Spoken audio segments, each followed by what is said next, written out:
जय श्री कृष्ण, जय श्री कृष्ण। जय श्री कृष्ण बाबू। Hello hello hello. ओहो, ये घड़ी है, घड़ियाल नहीं जो इसमें नजरे गड़ाए बैठे। चैन से नाश्ता तो करी लो ना तुम्हें। बाबूजी, ये ऑटो वाला तो गयो गया, और लेकिन उसको रोक के रखने के लिए बोला था ना, तो नीरज को डिलीवरी लेके भेजने गए। आज का दिन ही खराब है, जा यहाँ से जा। शू डिलीवर करવું છે? अरे वो पन्नालाल सेठ के हीरे हैं? मुंबई में जवेरी बाजार में डिलीवर करने, वो नीरज को भेजने गए ना। अरे हाँ, उसका वो रिसिप्ट है ना, फटाफट साइन कर दो। हाँ भले आपो। हालो। પણ હું શું કહું છું, इतना खून जलाने की क्या जरूरत है? हीरे की डिलीवरी है ना, ये तो काले पण થઈ જશે ને। ना ना ना बा, आंगड़िया के धंधे का एक उसूल है, वो भरोसा और ईमानदारी से चलता है। आज का डिलीवरी का बोला है ना, तो अपने उसूल के हिसाब से आज ही डिलीवरी होना मांगता है। તમે ને તમારા ઉसूल। राहुल कल खत्म हो गया, ला जल्दी। अरे पण फ्रूट तो खाई लेजे ने। और बाद में अभी कुछ नहीं। ढोकला तो खाई लो। अरे नहीं नहीं नहीं, अभी वो डिलीवरी करने जाना है, बोला ना तुमको। अभी राहुल काल के पीछे इतना टाइम गया ना, फटाफट ऑटो पकड़ के मैं पहुंच जाता हूँ। डिलीवरी देना है। हाँ हाँ, जोયું, एक पण ऑटो નથી। लगता है आज कांति भाई के सारे उसूल टूटने वाले हैं। ए रामा, તમે પણ ना। ना मजाक करो क्या? काका कहीं जा रहे हो? हाँ हाँ, अरे आ भी गया, एकदम भरा मानस आ भी गया टाइम के ऊपर। खबर से चलो आओ जाओ। जय श्री कृष्ण। जय श्री कृष्ण। आओ जाओ। मम्मी जी, हाँ, मैं इनको दुकान पे टिफिन दे के आती हूँ। चाबी लेके जाना, मैं सत्संग के लिए जा रही हूँ। इधर बहुत सारा काम है जी। हाँ, जय श्री कृष्ण। जय श्री कृष्ण।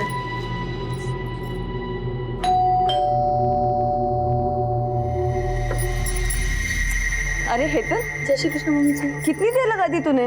मम्मी जी मैं तो पहले ही आ गई थी, बस बाबूजी के जाने का इंतजार कर रही थी। सब छोड़, डॉक्टर ने क्या बोला? माँ जी डॉक्टर ने कुछ और टेस्ट कराने के लिए बोले हैं, थोड़े और पैसे लगेंगे। કેટલા જોઈએ છે? करीब 5000। आले। थैंक यू मम्मी जी। पागल।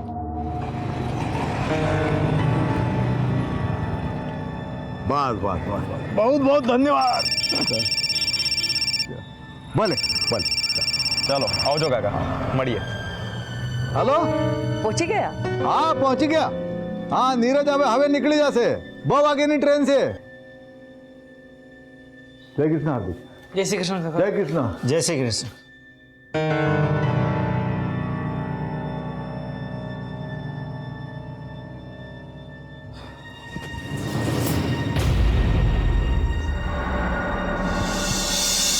पाँचवा कह रहा है अलिस बेटा?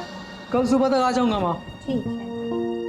नीरज भाई, मेरे लिए ना डॉल लाना और उसके कपड़े भी लाना। अच्छा, और ये क्यों रो रहा है? उसको गन चाहिए। ठीक है, सब ले आऊंगा। चलो मुझे अभी बहुत लेट हो रहा है, मैं निकल। बेटा संभाळीने जजे। जय श्री कृष्ण काका। जय श्री कृष्ण। जय श्री कृष्ण बाबूजी। जय श्री कृष्ण। तू क्या कर रही है यहाँ? मेरे कॉलेज वाले ना पिकनिक पर जा रहे हैं, तो मुझे कुछ पैसे चाहिए थे। तेरे कॉलेज वालों को सिर्फ पिकनिक करने का मूड रहता है क्या? कभी पढ़ाते नहीं है? आप पकड़। हाले। हार्दिक भाई जय श्री कृष्ण। धवल काका जय श्री कृष्ण। बाबूजी जय श्री कृष्ण। हाय। हाय। जय श्री कृष्ण। अच्छा बाबूजी, हाँ आवजो। नीरज कितना लेट हो गया तू? सॉरी बाबूजी। वो पिछली डिलीवरी का क्या हो गया? हो गया? क्या होना है, हो गई। ये लो बाबूजी, आप हमेशा कहते हो धंधा भरोसे का है, फिर ये नोट को आधा फाड़कर उन्हें क्यों देते हैं? आपको मुझ पर भरोसा नहीं है? भरोसा तो बहुत है, समझा, लेकिन अपना ये आंगड़िया का बिजनेस है ना, उसके कुछ नियम है। अभी तेरे लिए मैं नियम बदलूंगा ना तो बाकी लोगों को बुरा लगेगा। ये ले, ये कट किए हुए पॉलिश किए हुए हीरे, इसको जवेरी बाजार में डिलीवरी कर देना और ताबड़तोड़ फोन करना मुझे। फोन नहीं किया तो? तेरे गाल खुड़बुड़ा रहे क्या मेरा चाटा खाने को? आप अगर रसीद। आप मेरे बाबा समान हो, जितना चाहे मार सकते हो, पर सोचो अगर जाते थे मेरा एक्सीडेंट हो गया तो? चुप चुप बोल। देख, मेरे पास 3 लोग हैं, धवल भाई, हार्दिक और तू, जिनके ऊपर आंख बंद करके विश्वास करता हूं मैं। ये अपना आंगड़िया का धंधा जो है ना, ये बाएं हाथ में क्या है दाएं हाथ को मालूम नहीं पड़ता। ऐसे अभी तू जो डिलीवरी लेके जा रहा है ना, वो पार्टी को मालूम नहीं कौन उसका माल लेके आ रहा है, कैसे आ रहा है मुंबई, समझा? चल अब निकल जल्दी, वो बाहर ऑटो खड़ा है, वो रेलवे स्टेशन छोड़ देगा तुझे। आता हूँ बाबूजी। जय श्री कृष्ण। संभाल के जाना।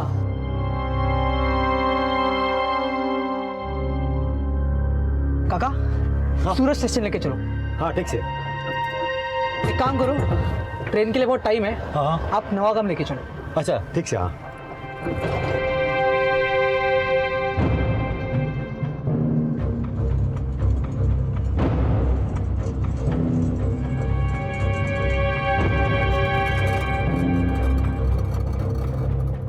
अब रुको जरा, मैं आता हूँ। हाँ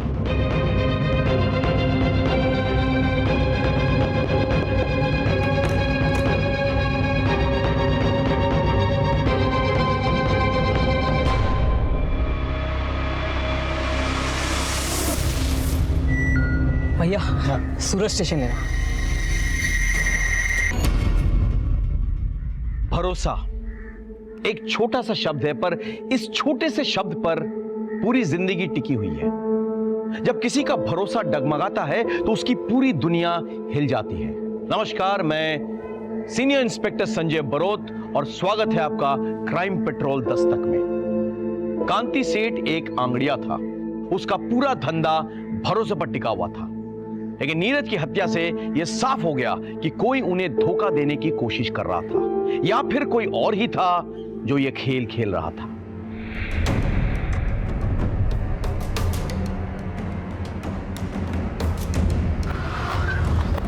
नीरज फोन केम उपाड़तो નથી? एक गोली कंधे पे लगी है और दूसरी गोली छाती पे। वैसे इसका मतलब हमला करने वाला इसे जान से ही मारना चाहता था। किसका फोन बज रहा है? चेक करो इधर। हाँ, स्पीकर पे डाल। हाँ नीरज, अरे क्या छे तू? फोन क्यों नहीं उठा रहा है? हेलो, कौन बोल रहे हैं? तमे कौन? मैं सीनियर इंस्पेक्टर संजय बरोत बोल रहा हूँ। देखिए, मैं नीरज का सेठ बोल रहा हूँ। वो मेरे पास आंगड़िया में काम करता है। वो डिलीवरी के लिए लेके निकला है मुंबई के लिए। अभी किधर है वो? आई एम सॉरी, उसका खून हो चुका है। खून? नीरज किसके साथ निकला था? वो अकेले अकेले निकला था साहब, रिक्शा लेके। ठीक है, आप एक काम कीजिए, आप भगवती नगर पुलिस स्टेशन आ जाइए फौरन। શું થયું? नीरज का किसी ने खून कर दिया।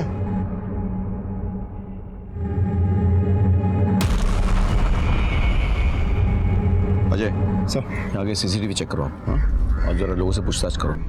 और इस ऑटो का जो रजिस्ट्रेशन नंबर है ना, उसके डिटेल्स निकालो, पता करो इसका मालिक कौन है और चलाने वाला कौन है। सर चलो। पांड्या देखो आसपास। सर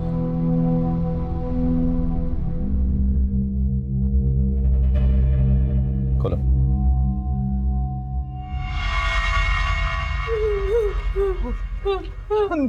नीरज छे।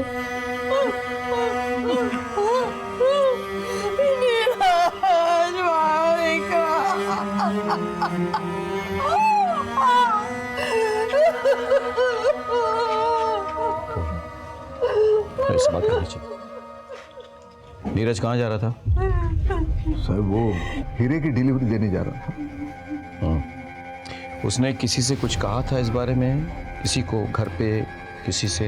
हमें नहीं पता था साहब कि हीराप्पा नु काम करे छे।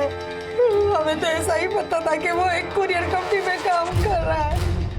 आज इनकी वजह से और इनके धंधे की वजह से हमारा छोकरानो जीव गया। अब चलिए वहां से, आइए। लूट और मर्डर का मामला लगता है।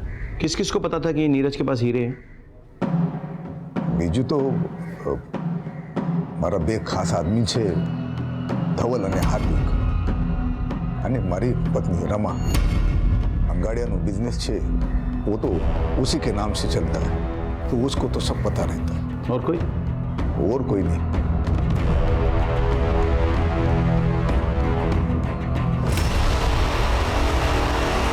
नहीं सर, हमने किसी को नहीं बताया। हमें શું કામ કોઈને बताविए? नहीं सर, कोई नहीं, પણ नहीं। हाँ साहब, इन लोगों ने कुछ नहीं किया। अब इतना भरोसा कैसे कर सकते हैं? अब ये हमारा धंधा जो है वो भरोसे और ईमानदारी पे ही चलता है। ये धवल भाई, हार्दिक हमारे पास बहुत सालों से काम कर रहे हैं, तो इनके ऊपर तो आंख बंद करके विश्वास करते हैं। आंख बंद करके चलने से ठोकर लग सकती है, याद रखिए।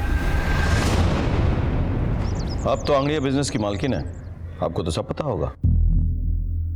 ખબર તો બધી છે સાહેબ, પણ માલकिन કઈ નથી। ये धंधा तो मेरे बापूजी का था। कागज में नाम जरूर है, पर कितना वर्षों थी तो मेरे पति संभाल रहे ये धंधा। मैं किसी से क्या बात करूंगी? इस सिलसिले में तो मेरी किसी से मुलाकात भी नहीं होती। वो सब ठीक है, लेकिन जो कोई भी है उसने फील्डिंग बहुत अच्छी की है। आपके खिलाड़ी के बारे में उसको पूरी जानकारी थी। हम अभी निकलते हैं, लेकिन आगे आपकी मदद की जरूरत पड़ेगी। क्या फटाफट ले आओ। सर, जहाँ नीरज का मर्डर हुआ था वहाँ आसपास हर जगह हमने चेक किया, लेकिन कोई सीसीटीवी लगा हुआ नहीं। अजय, बहुत प्लानिंग के साथ ये लूट और मर्डर किया गया है।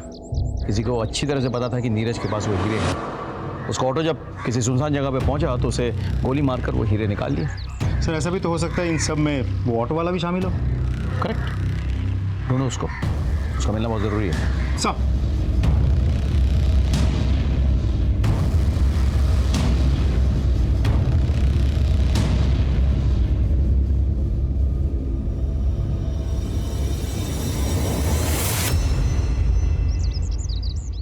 अरे ऐसे पैसे का क्या मोल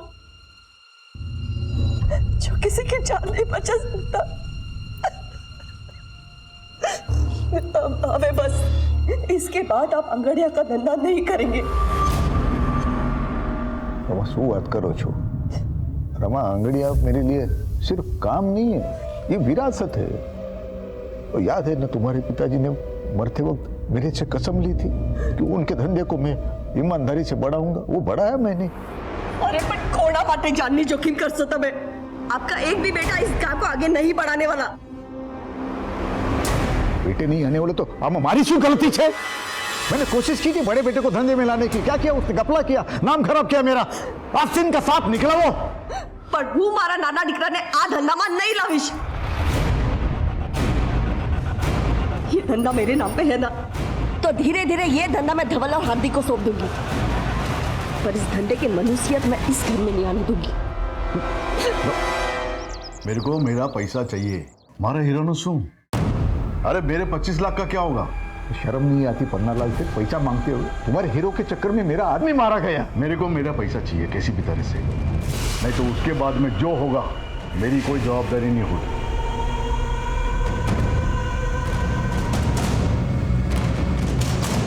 क्या नीरज के साथ किसी की दुश्मनी थी? कोई अफेयर? सब ये सवाल आप मुझसे क्यों पूछ रहे हो? सकता है किसी का उससे कोई झगड़ा हो गया हो और वो असल में नीरज को मारने आया हो और मारने के बाद उसे लूट की शक्ल दे दी। मेरे बच्चे के पास तो ये घर को संभालने और अपने छोटे भाई बहन को संभालने के बाद समय ही कहाँ बचता था। बहुत जिम्मेदार बच्चा था मेरा, उसके लिए तो ये घर ही सब कुछ था। इंस्पेक्टर साहब, तुमने एक मानी सौगंध है, इंसाफ दिलाइए साहब, मेरे बच्चे को इंसाफ दिलाइए।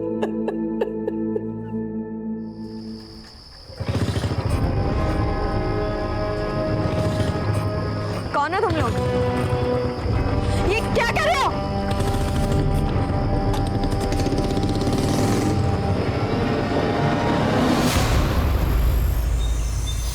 सर, जिस ऑटो में नीरज जा रहा था उसके ड्राइवर के बारे में पता चल गया है। वो अपने एक रिश्तेदार के घर में छुपा हुआ है।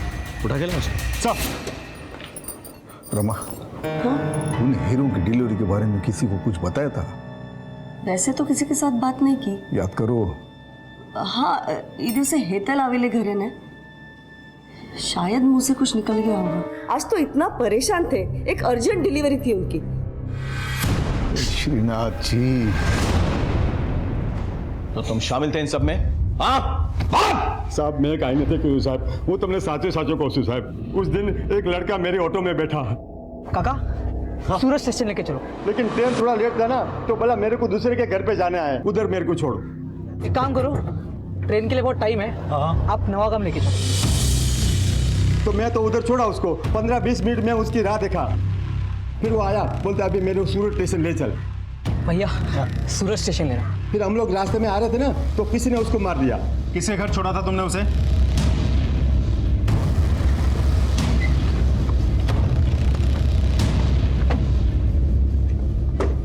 आप नीरज को जानती हैं? हाँ जी सर।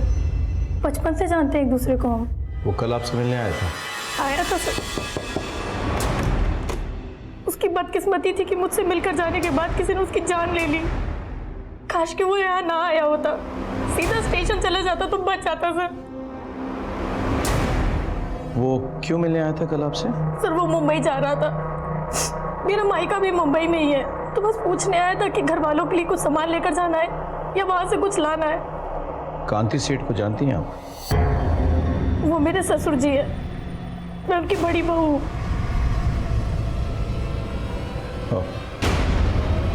ठीक है, हम चलते हैं, कांति सेठ से मिलके आते चलिए। सर, हेतलनी बात एकदम साची है साहब। नीरज अपने परिवार के साथ हेतल के पड़ोस में रहता था।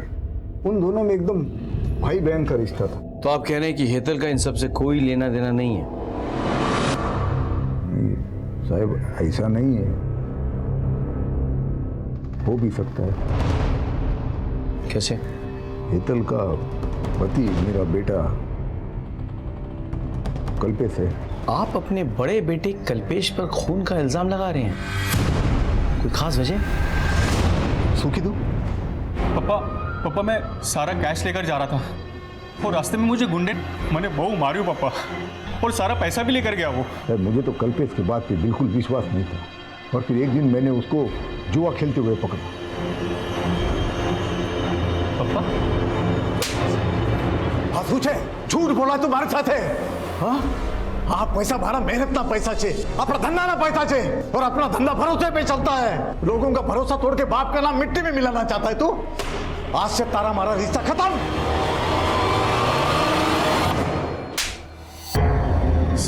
सर मैंने नहीं खबर सर, मैं मानता हूँ मेरे से एक बार गलती हुई है और उसकी सजा आज तक भुगत रहा हूँ सर, लेकिन वो साचो को इस बार मैंने कुछ नहीं किया सर। सच बोल सर, मैं सच बोल। इन मानिए देख, अगर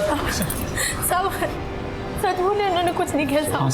मैं झूठा सर, अरे तो बेहोश हो गई। सर प्लीज हॉस्पिटल ले जाओ, चल। सर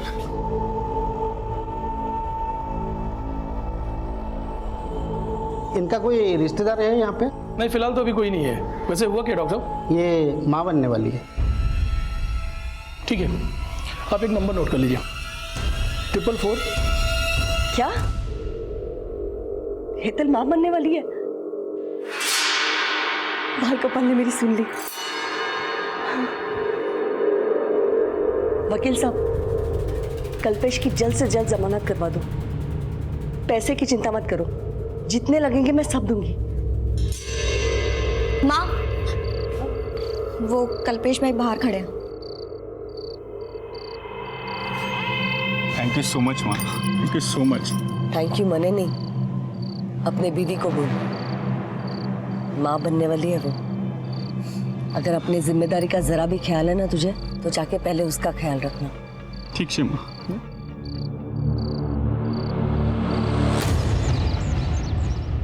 सर, फॉरेंसिक डिपार्टमेंट ने आपको नीरज मर्डर केस की डिटेल्स मेल किया है, मेल चेक कीजिए सर।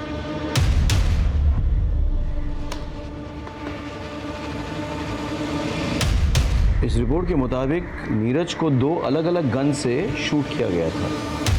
पहली गोली जो उसके शोल्डर पे लगी थी, एक रिवॉल्वर से शूट किया गया था, और दूसरी गोली जिससे उसकी जान गई थी वो एक .22 कैलिबर पिस्टल से निकली थी, उसे पॉइंट ब्लैंक रेंज पे शूट किया गया था।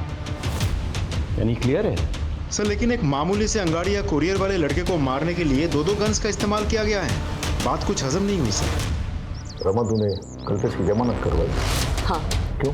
तुमको पता है ना वो कैसा है। खुद जो भी है, जैसा भी है, हमारा छोकरो छे। और आपने पुलिस के आगे उसका नाम लिया ही कैसे? बहुत सही किया, लेकिन तुमने उसकी जमानत करके बहुत गलत किया। गलती मैंने नहीं, तुमने की है। छोटी सी गलती के लिए मारा डिकरा ने घर से बाहर निकाल दिया। वो जुआ खेलने के लिए मेरे बिजनेस का पैसा चुराया उसने, छोटी सी गलती है। बिजनेस तमारो नहीं, मारो छे। और अगर बच्चे गलती करते हैं ना, तो माँ बाप उसे सुधारते हैं। रमा, कल्पेश बच्चा नहीं है। तो मैं क्या करती? उसको लॉकअप में रखती, उसके बीवी को अकेला छोड़ती।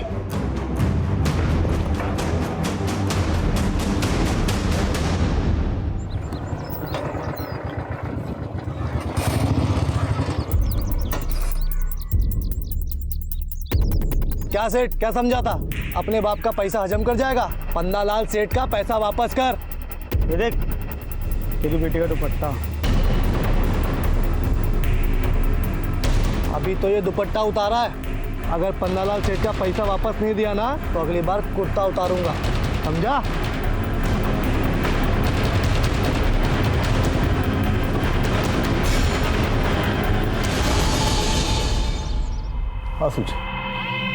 हाँ सूझे अंदर चल।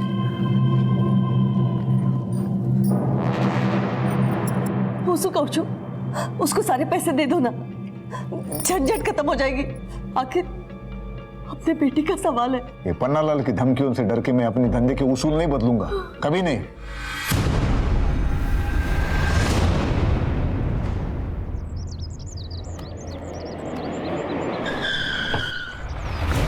क्या कर रहे हो? छोड़ो छोड़ो छोड़ो छोड़ो छोड़ो मुझे।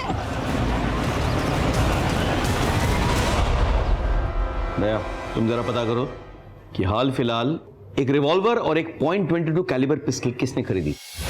हो जाएगा साहब, चलता हूं। आपको क्या लगता है सर? मेरे थ्योरी के हिसाब से एक वो नौसिखिया जिसने उसके कंधे पे गोली चलाई और दूसरा प्रोफेशनल जिसने पॉइंट ब्लैंक रेंज में उसकी छाती पे गोली लगाई। लेकिन क्यों? तुम्हें क्राइम सीन याद है सर? नीरज की बॉडी, उसकी शर्ट के बटन्स किस तरह से खुले हुए थे? ऐसे कमीज के अंदर ही आंगड़ियां अपने कीमती सामान छुपाते हैं, यानी किसी को पता चल गया। लेकिन साथ ही साथ तुमको याद होगा उसका वॉलेट निकला हुआ था, किस तरह से उल्टा पड़ा हुआ था, यानी कि किसी ने उसके पॉकेट्स और वॉलेट भी टटोले थे। मतलब पहले कोई नौसिखिया और फिर प्रोफेशनल आदमी। करेक्ट। लेकिन सोचने की बात यह है कि ऐसी सीक्रेट बात एक नौसिखिया और एक प्रोफेशनल दोनों को पता चल गया। कैसे?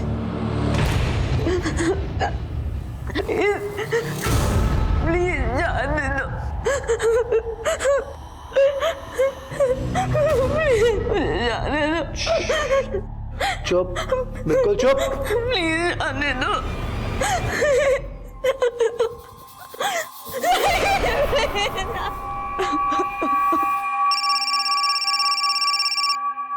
सुगांधी सेठ, तेरे क्या लगा? मैं सिर्फ भौंकने वाला कुत्ता हूँ। अरे पन्नालाल सेठ नाम है मेरा, मैं भौंकता भी हूँ और काटता भी हूँ। अगर तूने मेरे पैसे नहीं दिए ना तो ये सिर्फ ट्रेलर था, मैं तुझे पूरा पिक्चर बना के दूंगा, समझा क्या? हेलो हेलो, सुधो, पन्नालाल सेठ की इतनी हिम्मत? मैं भी पुलिस को फोन करता हूँ। सामने हमारी बात बस करो, उसे पैसे चाहिए ना, आप ही दो इन्हें पैसा। लेकिन रमा, मेरे नाम पे जो जमीन है ना उसे बेच दो, उसको मुंह पे फेंक के आओ पैसे। मेरे लिए मेरी बेटी से बढ़कर और कुछ नहीं है।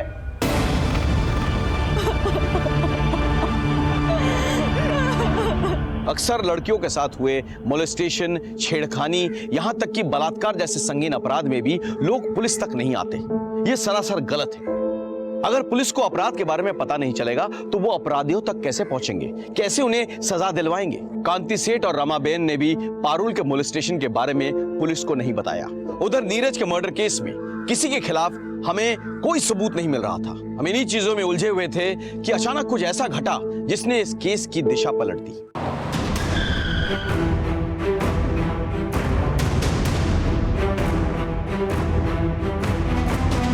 सर, लाश को सबसे पहले नौकर हार्दिक और पंचुल ने देखा, फिर बहू जिग्ना और विपुल। मैंने ही आप लोगों को फोन किया। पूरी जगह को देखकर ऐसा लग रहा है जैसे किसी ने कुछ भी टच तक नहीं किया है। हा?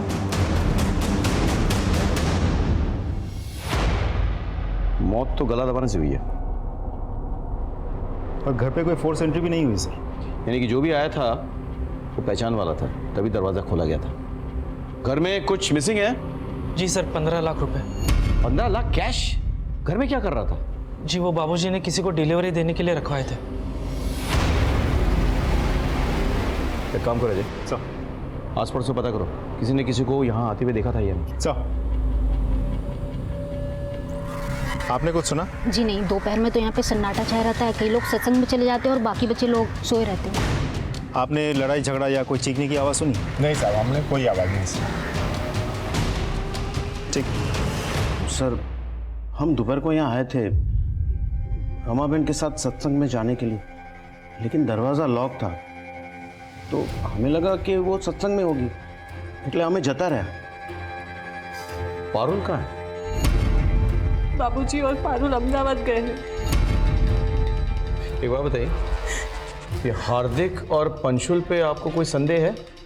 मतलब ये दोनों भी तो मर्डर कर सकते हैं ना? नहीं साहब, आ बनने तो भरोसा ना मानसो छे। भरोसे वाला हाथ ही सबसे पहले पीठ में छुरा भोगता है। अजय, इन दोनों को थाने ले आओ और पोस्टमार्टम के बाद बॉडी सौंप दो फैमिली को। साहब, गांधी सेठ कल देर रात तक ऑफिस में ही थे। ये राहु काल शुरू होता ना इतला माटे, पर फिर आज मुंबई में 15 लाख रुपए भिजवाने थे, तो पैसा लेकर सेठ घर पे चले गए क्योंकि दुकान में नहीं रख सकते ना, और हम भी साथ में थे साहब। रमा, 15 लाख से तो कबाड़ में रख देना, और तुम लोग कल दोपहर के बाद आ जाना। कल सुबह मैं अहमदाबाद जा रहा हूँ डिलीवरी के लिए, तो शाम तक लौटूंगा। कल 11 से 3 बजे तक राहु काल है, तो उसके बाद आ जाना और ये कैश लेके जाना। जी बाबूजी। ठीक है बाबूजी। जय श्री कृष्ण। जय श्री कृष्ण। और फिर हम जब 2:15 बजे घर पहुंचे तो तुम दोनों के मुताबिक कांति सेठ अपनी बेटी पारुल को लेकर अहमदाबाद गए डिलीवरी के लिए। हाँ, अबे ये आंगड़िया कब से अपनी बेटी को लेकर जाने लगा डिलीवरी के लिए, बताना। तकलीफ हो रही है क्या? नहीं सर, कहीं नहीं। एक मिनट खड़े हो जा, बैठ।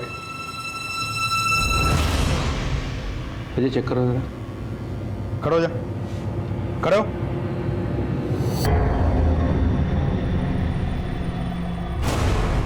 क्या है ये? सर, ये कहाँ से है? सर गांधी सेठ ने दिया था। बाबूजी, बंदूक? खबर से मने, अपने धंधे में आज तक हमने गन वन कभी रखा नहीं था, लेकिन तुमने देखा ना नीरज के साथ क्या हो गया। सेठ ने दिया था? सच में सर? हाँ, इलीगल आर्म्स लेके घूमते हो? हो सकता है 15 लाख की लालच में रमा बहन की हत्या तुम दोनों ने की हो। नहीं सर, हमने। अजय, बंदूक जब्त करो, ठीक से पूछताछ करो। सर कुछ नहीं किया।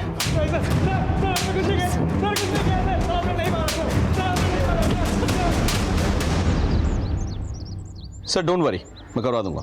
ओके सर, दोनों को रात भर बहुत तोड़ा, लेकिन दोनों के दोनों एक ही रट लगाए बैठे हैं। हमने रमा बहन को नहीं मारा। सर कांति सेठ अपने घर पहुंच गया। अजय, काम करो, हार्दिक के पिस्तौल को फॉरेंसिक के पास भेजो, चेक करवाओ कि कहीं ये वही पिस्तौल तो नहीं जिससे नीरज को गोली मारी गई थी। Can you do that? Sir, okay sure.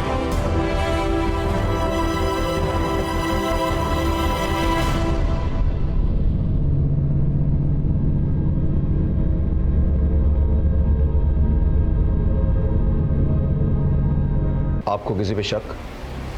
नहीं सर। 15 लाख की लूट हुई है। आपको नोटों के सीरियल नंबर्स कुछ पता है? जी, ये नोट के नंबर हम लिख के रखते हैं, वो धवल भाई को पता है।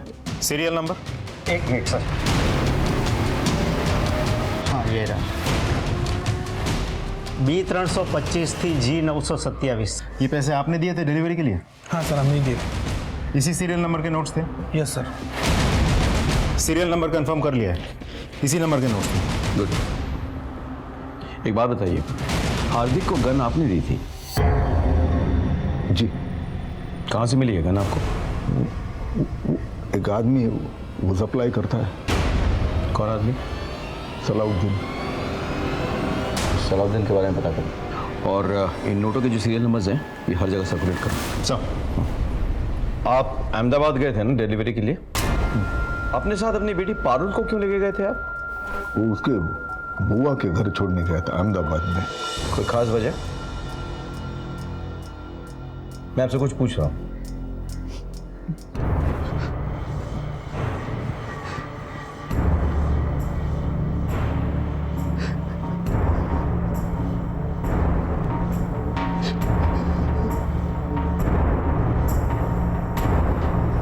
नहीं साहब, साहब नहीं साहब। बस इधर निकाल। वो कांति सेठ मेरा पैसा नहीं दे रहा था साहब, तो वो तो डरावा माटे थोड़ा।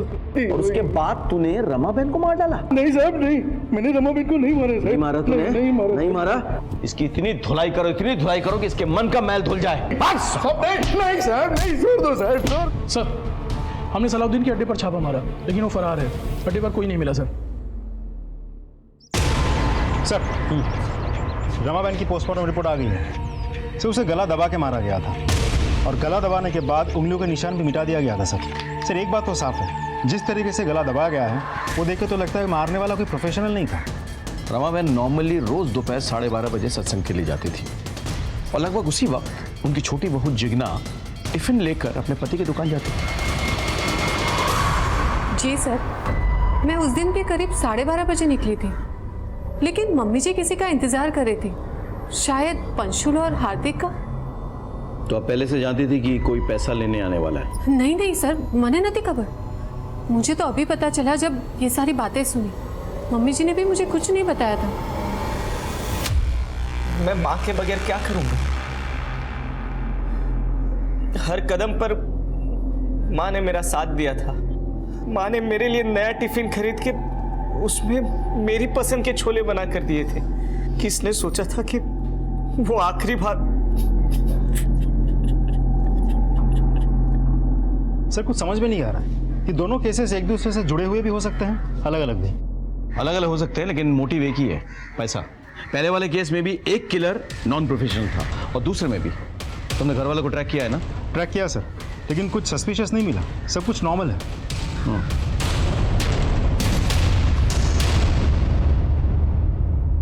सर आपका शक सही था। हार्दिक के पास से हमें जो गन बरामद हुई थी, उसी गन से पॉइंट ब्लैंक रेंज से नीरज को मारा गया था, और ये वही गोली थी जिससे नीरज की मौत हुई थी। जाके उठाकर लेकर आओ दोनों को सर। गन दोनों कांति ने दी थी ना? हाँ साहब, पर आ गन तो मैंने नीरज की हत्या के बाद खरीदी थी। सलाउद्दीन तो फरार है, पुष्टि कौन करेगा? क्यों खरीदी थी ये गन? सर वो नीरज की हत्या के बाद वो मन में डर बैठ गया था, इसलिए। ठीक है, अभी आप जा सकते हैं, लेकिन हम आप पे नजर रखेंगे। भागने की कोशिश मत कीजिएगा। जी सर।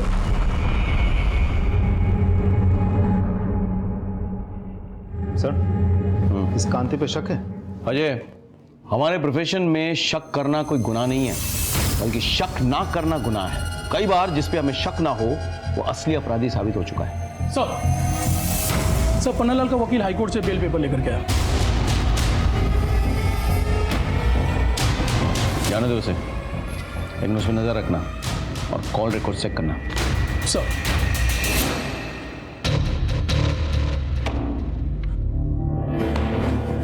क्या भाई कल्पेश, आज तो बहुत पैसे आ गए तेरे पास। नहीं सर।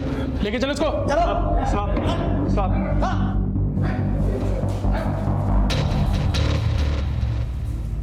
खबर न थी? नहीं सर।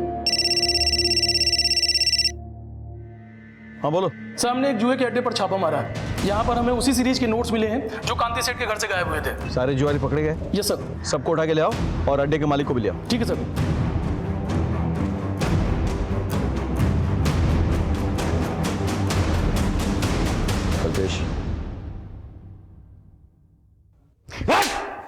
सर मैंने नहीं मारा अपनी माँ को। नहीं मारा? नहीं सर। ये पैसे कहाँ से मिले? पैसे ये सीरियल नंबर चेक किए जा चुके। बोल। सर ये तो वो पैसे हैं जो माँ ने हितल को दिए थे सर, और हितल ने मुझे दिए। अच्छा? हाँ सर, सच कह रहा हूँ सर। चलो बुलाओ, लेके आओ उसको। जी ये सच बोल रहे हैं। मैं गई थी उस दिन माँ जी के घर। अरे वाह जितना बड़ी अच्छी खुशबू आ रही है। कड़ी बना रही हूँ। अच्छा मम्मी जी कहाँ है? हाँ, जय श्री कृष्ण मम्मी जी। હેતલ બેટા કેમ છે? सारू छू मम्मी। ने तबीयत तारी? नहीं मम्मी, एक्चुअली डॉक्टर ने कुछ टेस्ट करवाने के लिए बोले हैं, तो थोड़े पैसे चाहिए थे। कितना जोज? 25,000। 25,000 तो नहीं है मेरे पास। एक मिनट, तू અહીંયા ચૂકી રહે। हाँ आउँ छू।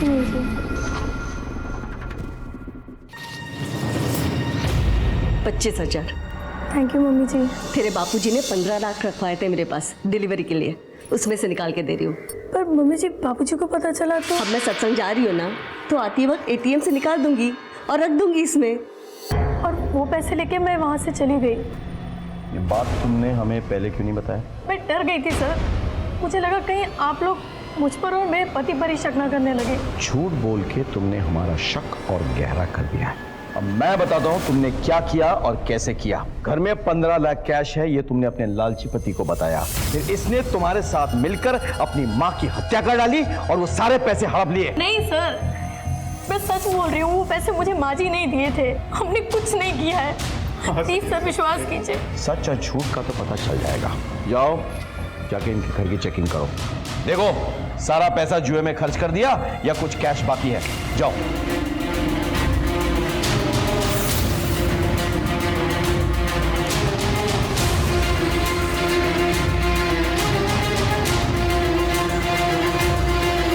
सर यहाँ तो पैसे नहीं मिले सर।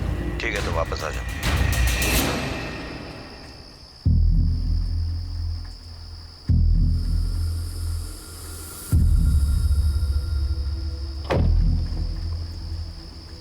हेलो सलाउद्दीन भाई, हाँ તમારું પૈસો हिसाब साफ થઈ ગયો। ठीक ए भैला पुलिस पकड़ो से।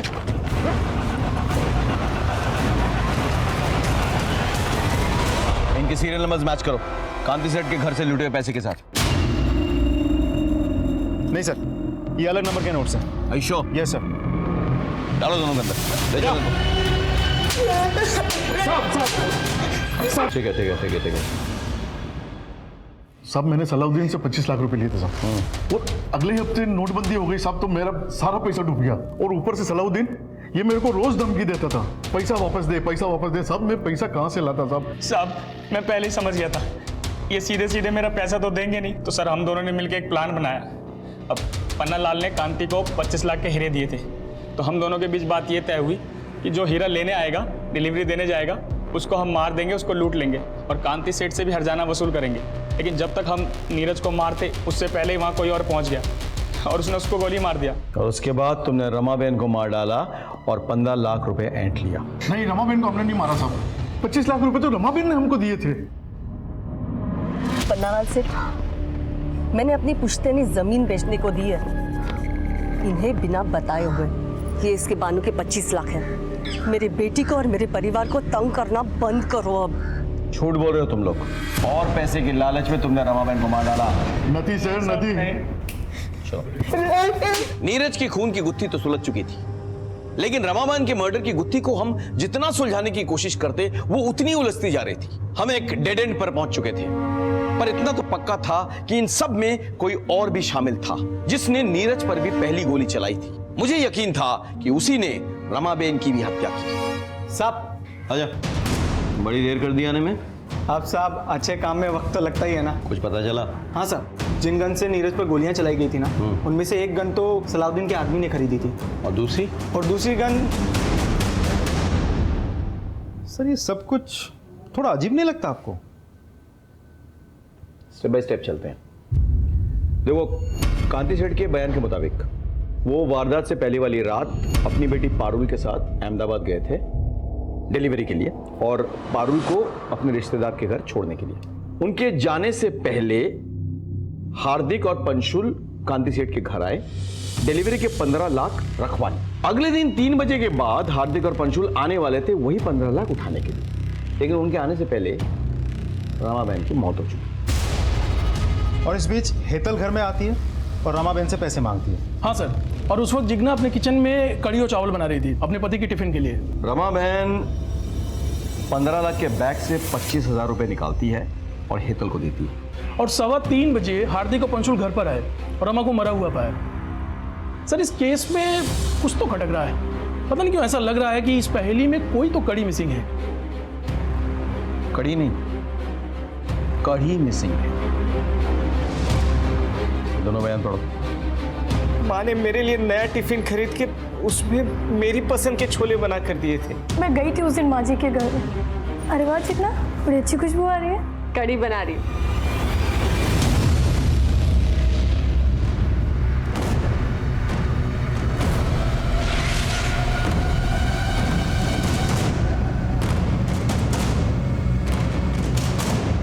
अपने आप सब कुछ उगलोगे या पुलिस वाला तरीका अपनाएं? मम्मी जी हर दोपहर को सत्संग के लिए चली जाती थी, तो विपुल को लंच देके जब मैं वापस घर आती थी तो कमलेश को भी बुला लेती थी। हम एक दूसरे से प्यार करने लगे थे, भागना चाहते थे एक साथ, पर हमें पैसे चाहिए थे। मैंने मम्मी जी को बाबूजी के साथ हीरो की डिलीवरी के बारे में बात करते सुन लिया था। मैंने कमलेश को बताया। और सर, मैंने प्लान बीच रास्ते में लूट लूंगा, उसके लिए मैंने एक बंदूक का भी तामझाम किया था। और रमाबेन को क्यों मारा? मैंने कुछ नहीं किया सर, कसम से।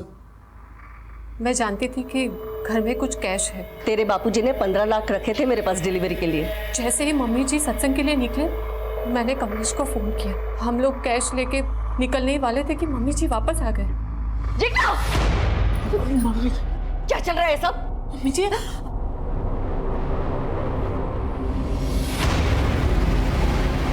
तुम दोनों ने पैसे चोरी किए? इसका मतलब उस दिन तूने मेरी सारी बातें सुन ली थी ना? नीरज डिलीवरी लेने जवानों से? मम्मी जी, तुम दोनों ने मिलकर नीरज को मार डाला? तुम दोनों ने हीरे चोरी ली? अभी पुलिस को फोन कर दियो। मम्मी जी, मेरी लड़ाई करती। ऐसा कुछ नहीं। बस, सब देख लिया मैंने। ना बड़ा धोखा, छोड़ूंगी नहीं तुम दोनों को।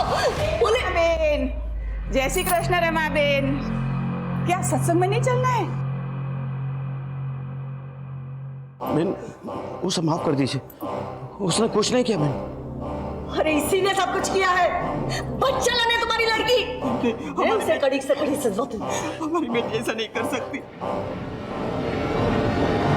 बाहर से टिफिन लेके विपुल के पास चली जाता कि तुम पर किसी को शक न हो। बेटी के करतूतों पर पर्दा डालने के लिए आप लोगों ने एक मासूम औरत को मार डाला। जिग्ना के माता पिता को रमाबेन की हत्या के आरोप में गिरफ्तार किया गया और उन्हें सजा भी मिली। कांति सेठ की जिंदगी और बिजनेस में बस एक ही उसूल था, भरोसा, लेकिन दोनों ही जगह उन्हें सिर्फ धोखा ही मिला। पन्नालाल ने सलाउद्दीन के साथ मिलकर नीरज की हत्या की और कांति सेठ को बिजनेस में धोखा दिया। वहीं जिग्ना की वजह से रमाबेन की जान चली गई। लेकिन सवाल यह उठता है कि क्या कांति सेठ और रमाबेन को इस बात की जरा भी दस्तक नहीं मिली? मैं सीनियर इंस्पेक्टर संजय बरोत आपसे विदा लेता हूं। फिर मिलेंगे एक नए केस के साथ। तब तक सतर्क रहिए और देखते रहिए क्राइम पेट्रोल दस्तक। मकसद बताना नहीं बल्कि बचाना है। जय हिंद।